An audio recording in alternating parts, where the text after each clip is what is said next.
If DNA is mutating, it would be enormously dangerous. Stay out of my way.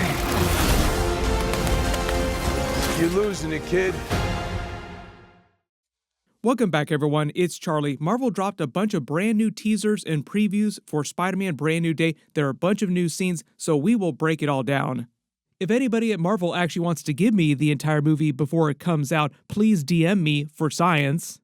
Starting with this picture of a shuriken that the Hand had thrown at Spider-Man during their big fight scene. It's not clear if this is happening inside the prison. It looks a little bit like the walls of the prison inside here, so this might be a little bit earlier in the movie. The picture of them in the trailer jumping at him as he jumps at them outside might be later in the movie.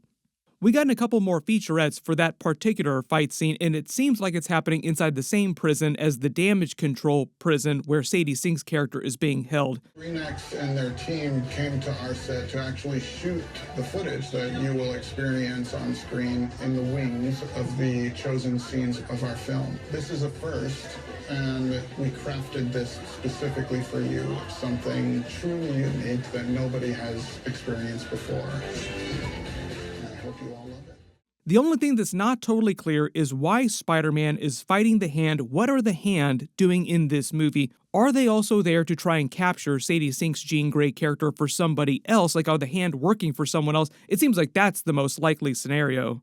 That might be connected to the scene of the tank crashing in the old lady trying to jump mines. Not the old lady herself, but Sadie Sink's character inside her mine, jumping from the old lady to the guards, to the person up on the catwalk, and then maybe trying to save herself somehow. We got a little bit of a prison break going on. There was also some other behind the scenes of another much bigger prison break. I'm assuming it's the same prison break. There have been a lot of theories about who the actual main villain of this movie is, and so far, it's actually still pretty mysterious. There have been a lot of theories about the Jackal being the secret main villain of this just because of that Jackal logo on the beer in the party scene, but that doesn't necessarily confirm that the Jackal is the main villain. Just a really interesting villain that they haven't used in the MCU before. They were gonna use him during the Sony Spider-Verse in the Kraven sequel. He was gonna be the person that created the Rhino serum that turned the Rhino into a biological-powered Rhino and gave Chameleon his biological powers. Now that Sony is rebooting, and they're obviously in partnership with Marvel on this Spider-Man Brand New Day, Marvel totally clear to use the Jackal if they wanted to. The only other thing I will say about the Jackal character is that I don't expect them to ever do Clone Saga, because that's like the Jackal's big claim to fame in the Spider-Man comics is the Clone Saga. He created Ben Reilly and all the other Spider clones. We get another scene of Spider-Man in his costume talking to William Metzger, played by Tremel Tillman. He's going to be the head of damage control during this movie. It seems like they're at the damage control prison, and it seems like he's actually working in partnership with them, like he's helping damage control maybe earlier in the movie. Then just based on the progression of the trailer footage, it seems like he eventually helps Sadie Sink's character, and that puts him at odds with damage control. I don't think the damage control is the actual main villains of the movie. I just think they're antagonists, and they're trying to round up people with powers, and this is leading to them rounding up mutants, anti-mutant activity after Avengers Secret Wars and Marvel Phase 7, and they're just positioning damage control to be like a much bigger antagonist to all the X-Men characters going forward in the MCU as they become bigger characters. There was that scene in the trailer where he's talking to Spider-Man, like he's inside his office and Spider-Man is still inside his costume. He says, "There's a danger out there that we cannot see." I think he's mostly talking about Sadie Sink, Jean Grey's telepathy and telekinesis. She doesn't need to be line of sight to use her power. She can be hiding anywhere and using her powers. In the trailer, the way they position this scene too is that it was right after you see that person jumping from mind to mind as well, I think confirming that theory.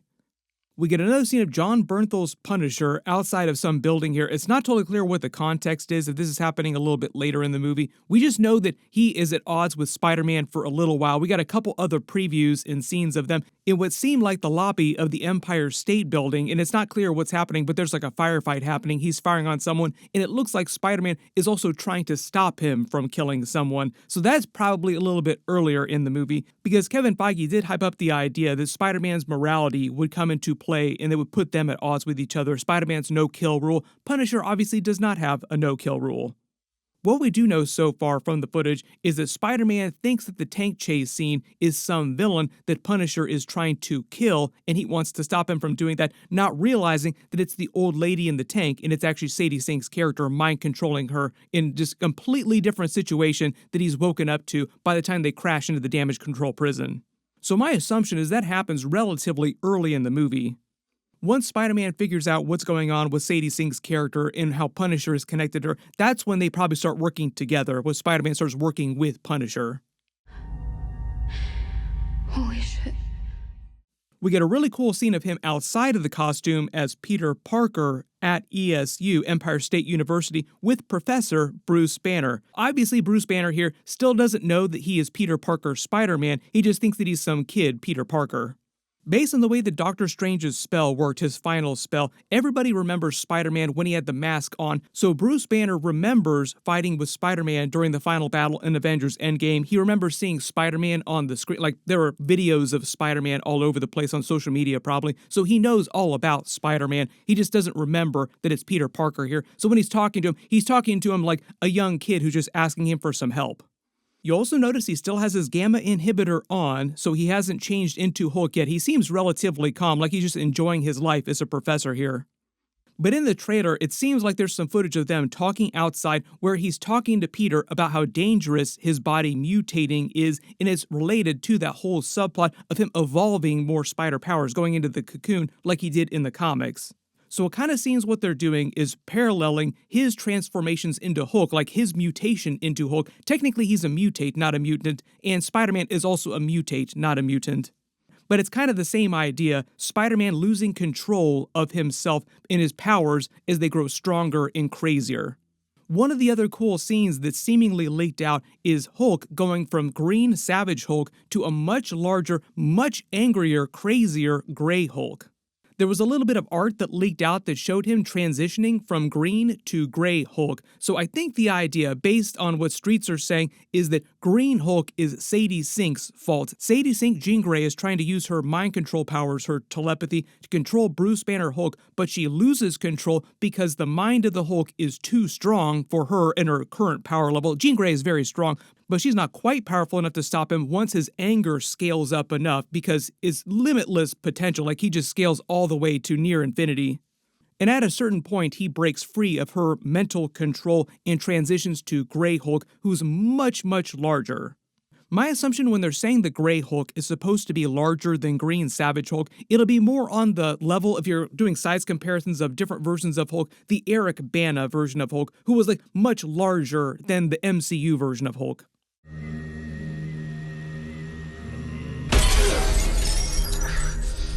Puny human.